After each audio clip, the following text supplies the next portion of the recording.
నమస్తే అండి, నేను మీ Krishna. Welcome to Krishna's kitchen.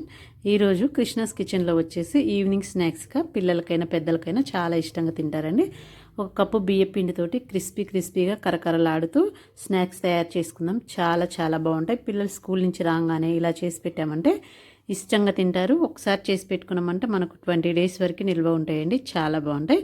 ఇప్పుడు ఎలా చేయాలో చూసేద్దాం. దానికోసం ఇక్కడ నేను 2 కప్పుల బియ్యపిండి తీసుకుంటున్నాను. బియ్యపిండి మీరు కొన్నదైనా పర్వాలేదు, ఇంట్లో పట్టించుకున్నదైనా పర్వాలేదండి.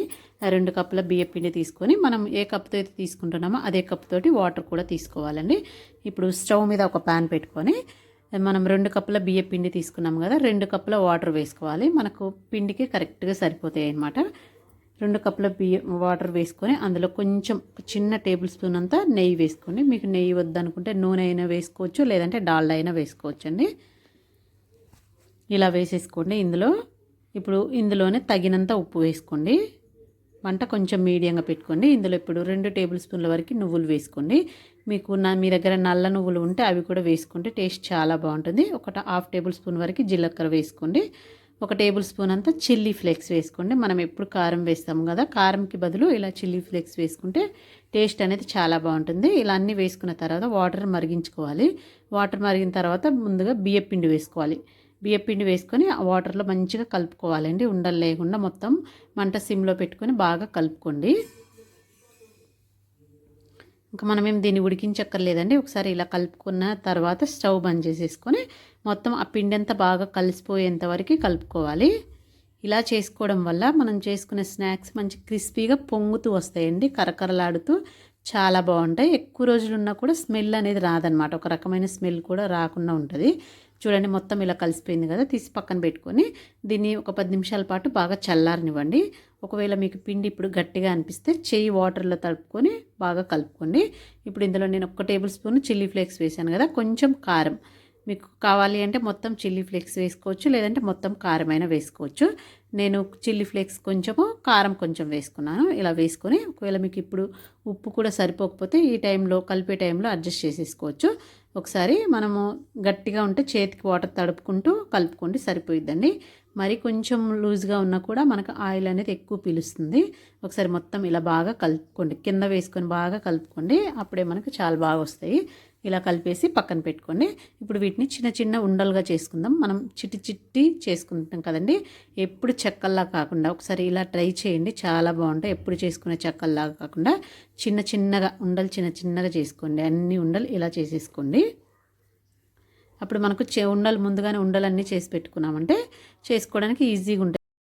మనకు ఇంకొకరి సాయం లేకుండా ఈజీగా చేసేసుకోవచ్చండి. ఇప్పుడు దానికోసం ఒక కవర్ తీసుకోండి. ఒక కవర్ తీసుకొని దానికి కొంచెం ఆయిల్ అప్లై చేసుకొని ఇప్పుడు మనం ఏదైతే చిన్న ఉండలుగా చేసుకున్నాం కదా దాన్ని చేసుకోవాలి. లేదు మీరు చేతి మీదైనా జస్ట్ ఇలా చేసుకోవచ్చు అండి. ఎక్కువ పల్చగా చేయక్కర్లేదు. ఇవి కొంచెం మందంగా ఉండాలి, అప్పుడే మనకు టేస్ట్ బాగుంటాయి. ఇంకా పొంగుతూ క్రిస్పీగా కాలుతాయి అన్నమాట. ఇలా చిన్నగా చేసుకుంటే చాలా బాగుంటాయండి. ఒకసారి ట్రై చేయండి. చూడండి, చిన్నగా జస్ట్ ఇలా నొక్కుంటే సరిపోతాయి అన్నమాట. మనకు సైడ్లో కొంచెం చీలినట్టు అవుతాయి కదా, అలాగే ఉంచేయండి. అప్పుడే బాగుంటాయి. మనకు కాల్చుకుంటే అలాగ ఉన్నప్పుడు చాలా బాగుంటాయి. ఇలాగే చిన్నగా అన్నీ చేసేసుకోవడం అండి. సింపుల్గా జస్ట్ అలా అంటే ఇలా వచ్చేస్తాయి. అయిపోవడం కూడా చాలా త్వరగా అయిపోతాయి అన్నమాట. ఎవ్వరు హెల్ప్ లేకుండా ఒక్కలమైన సింపుల్గా ఇలా చేసేసుకోవచ్చు. మనం ఇలా ఒకదాని మీద ఒకటి వేసుకున్నా కూడా మనం వేడి నీళ్ళల్లో పిండి వేసుకున్నాం కాబట్టి మనకు ఒకదానికొకటి అంటుకోకుండా నీట్గా వచ్చేస్తాయి. ఇప్పుడు స్టవ్ మీద ప్యాన్ పెట్టేసుకొని ఆయిల్ వేసుకొని మంట మీడియంగా పెట్టుకొని ఆయిల్ బాగా కాగనివ్వాలి. ఒకసారి చెక్ చేసుకొని బాగా కాలిందా లేదా అని. మనకు ఆయిల్ బాగా కాగకపోయినా కానీ పొంగవు, ఇంకా ఆయిల్ ఎక్కువ పీల్చుకుంటాయి అన్నమాట. ఆయిల్ బాగా కాగిన తర్వాత మంట మీడియంలోనే ఉంచుకొని చెక్కలన్నీ వేసుకొని ఆ తర్వాత మంట సిమ్ టు మీడియం పెట్టుకుంటూ కాల్చుకోండి. మరి హైలో పెట్టొద్దు, అలాగని మరీ సిమ్లో పెట్టొద్దండి. మీడియం టు లో ఫ్లేమ్లో పెట్టుకొని చక్కగా మంచి గోల్డెన్ కలర్ వచ్చేంత వరకు కాల్చుకోండి. వేసిన వెంటనే తిప్పేయకండి. 1 నిమిషం పాటు అలాగ ఉంచేసి ఆ తర్వాత మళ్ళీ రెండో వైపు టర్న్ చేసేసుకొని చక్కగా మొత్తం మంచి కలర్ వచ్చేంత వరకు ఇలా కాల్చుకోవాలి.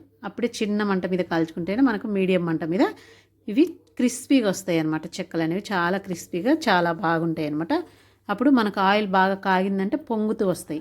అన్నీ ఇలా చేసేసుకుంటే సరిపోయిద్దండి. చూడండి, మనకి ఏమన్నా ఎక్స్ట్రా ఆయిల్ ఉందంటే మీరు ఇలా టిష్యూ పేపర్ మీద వేసుకుంటే ఆయిల్ ఏమన్నా కొంచెం అలా ఉన్నా కానీ టిష్యూ పేపర్ అనేది అబ్జర్వ్ చేసేసుకుంటుంది. మొత్తం ఇలా చేసేసుకుని సర్వ్ చేసుకున్నామంటే మనకు చిట్టి చిట్టి చెక్కలు ఈవినింగ్కి స్నాక్స్కి రెడీ అయిపోతాయి. ఇవి టీలో అయినా తినొచ్చు, ఎక్కడికైనా మనం వెళ్ళినప్పుడు క్యారీ చేసుకొని వెళ్ళొచ్చు, జర్నీలలో ఏమైనా తినాలన్నప్పుడు ఇలా చేసుకొని వెళ్ళామంటే ప్యాక్ చేసుకొని చాలా బాగుంటుంది. అంతేనండి, చిట్టి చిట్టి చెక్కలు రెడీ అయిపోయినాయి. ఎలా వచ్చినాయో మీరు కూడా ఒకసారి ట్రై చేసి ఎలా వచ్చినాయో నాకు కామెంట్ బాక్స్లో కామెంట్ చేయండి. చాలా చాలా బాగున్నాయి. టేస్ట్ అయితే మన మామూలు చెక్కల కంటే ఇవి అయితే టేస్ట్ చాలా బాగున్నాయి. నచ్చితే లైక్ చేయండి, షేర్ చేయండి.